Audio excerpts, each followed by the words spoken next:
I'd like to begin by congratulating Alex and Ann, and to thank Mr. and Mrs. Guy and Mrs. Chase for making this lovely evening all possible. I'd also like to congratulate all of you. You are about to witness history in the making. As you've hopefully noticed by now, I am a man. What you might not know is I'm here to give what is, for all intents and purposes, a bridesmaid speech.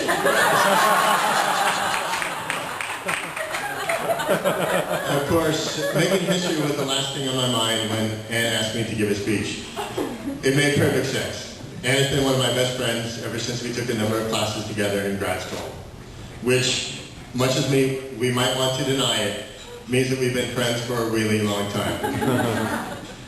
Ann informed me, in her way, that my speech would be part of the funny speeches. No pressure.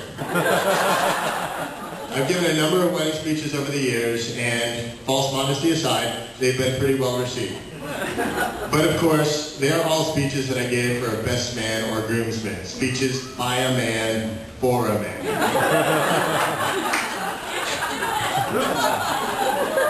Writing a speech for the groom was always easy. I developed a crowd-pleasing formula that breaks down to 3 simple parts. Part 1, I've known the groom for many years. Wow, what a jackass.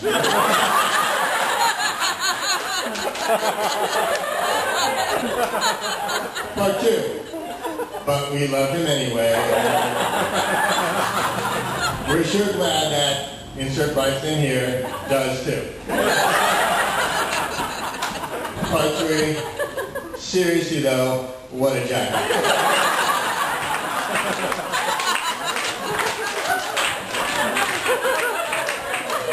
It was my lovely girlfriend Megan who first suggested that this formula might not be so appropriate when talking about the bride.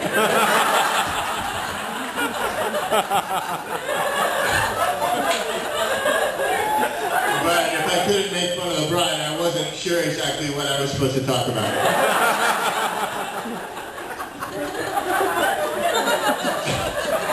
I was at a complete loss and grew ever more anxious as the day grew closer. Until I found bridesmaid101.com. Seriously, I can't say enough about this site. Advice on hairstyles and dresses, bachelorette party. It also suggested a number of things that I might include in this evening's speech. Part 1. How beautiful the bride and groom look together. You guys look awesome together.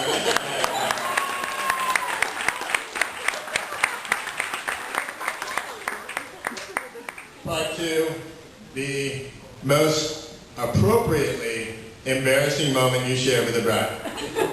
It's a bit of a concession, but I can work with that.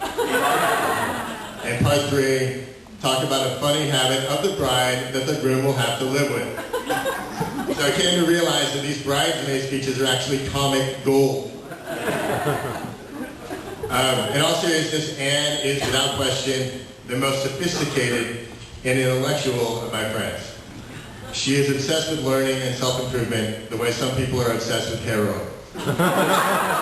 On Saturday mornings, you'll likely find her checking out a new exhibit at the MoMA, or perhaps securing some personal enlightenment at a local yoga studio. Not only is she a voracious reader, she also manages to write on a consistent basis, and all of us aspiring writers know just how difficult that is to do. Ann's immersion in the English language has molded her into quite the grammarian.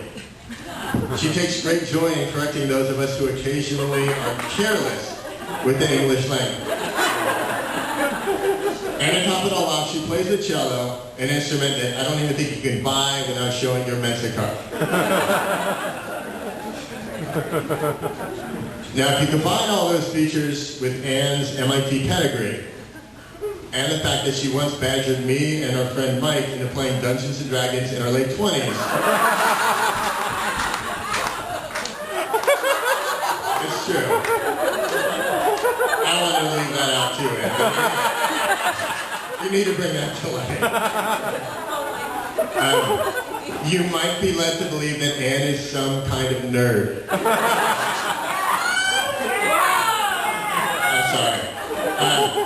Here's the amazing thing. 99% of the time, she is not. Anne is actually one of the funnest people I know. And yes, Anne, I just said funnest.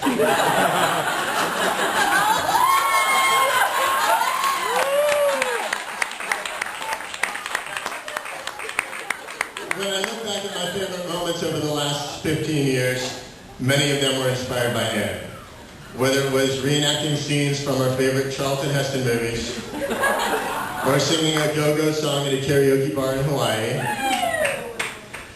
Were you there?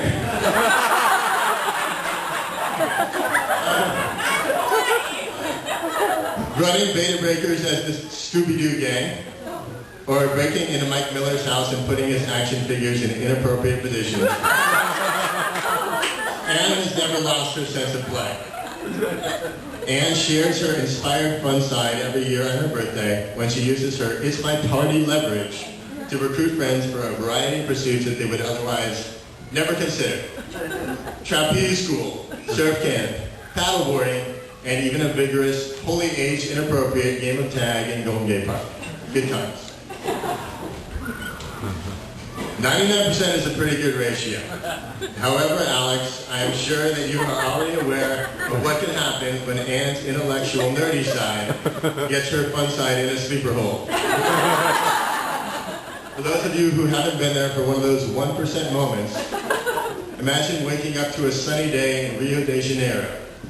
You and your friends are excited for a day of sipping caipirinhas while playing beach volleyball with some of the world's most beautiful people. Anne, however, has a better plan in mind. She insists on taking the bus across town to see a new exhibit at the Brazilian Museum of Mining. True story.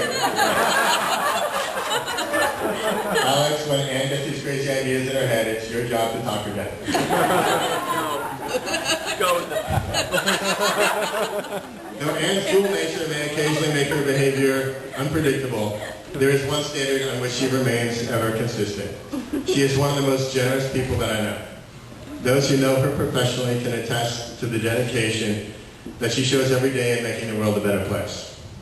Those who know her personally can add that she is a true friend, a great listener, a person who is always there when you need someone to talk to. And while Anne is likely noting that I ended that last sentence with a preposition, I hope she doesn't miss the key point. I am sincerely grateful for the friendship that we have enjoyed all of these years. Okay, here's the part of the speech where I would traditionally start crying. And I'm going to try to keep it together for another minute because I haven't really talked about Alex yet. Alex, so far I haven't told you anything that you don't already know, except maybe the Dungeons and Dragons thing. Though I haven't had the privilege to know you for the same amount of time, I certainly have no doubt about the kind of person that you are. In our limited interactions, I've learned that you share many of the gifts, your kindness, your intellect, your general good nature that make Anne such a special person. I know that you share the same sense of adventure that drives Anne, the need to try new things and experience all that life has to offer. Since dating you, she has not only seemed as happy as any time that I've known her, she also seems at peace, grounded. I care an awful lot about my friend Anne, and therefore I'm so pleased to know that she'll be with someone who makes her so happy. So, to my new best friend Alex, and to my classic best friend Anne, let's raise our glasses to many years of happy marriage.